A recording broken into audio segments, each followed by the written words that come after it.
Біз Белағаш орта мектебінің оқушылары қазақ тілі, бабамның тілі атты бейнероликтер байқауына қатысамыз. Ана тілім ғажап деп айта аламын, жәннаттай жан балқыда жай табарым, шырқатып ғұмыр бойы айтар әнім келеді, талас таппай қайта аламын.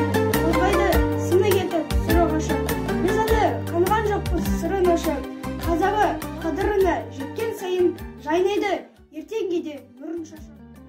Қадыр Мырза Али Қазақ тілінде, ғажап тілінде, атың озған азат күніңде. Ана тілін арын бол, ұятын Өз-өзіңді мазақ қылуде, қазақты Қымбат мағам ана тілім, бал тілім, қымбат мағам дана тілім, ар тілім, ақ сүтімен біргесін бойыма, ана тілім ардақ тұтар алтыным. Ана тілін жырлап өткен талайлар, жырлап өткен ыбырай мен абайлар, қасиетті менің ана тілімде өшпес мәңгі қылауланған айлар, өлең жермен ағайланған тау күліп, қазақ тілді жырлап өткен тау, ағжан қызым мұқан айларлары, жалғас түріп қазар бетін. оны білмеу маған күлкілі. Тілім менің тірлігімнің айғағы, тілім барды айтылар сыр ойдағы.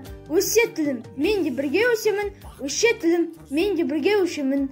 Тілсіз хайуан бишара, бишараға не шара? Ханшайымдар хат салып тұрсын, өз тіліңді құрметтемесең, сүйегіне бабаларымның тақ салып тұрсын.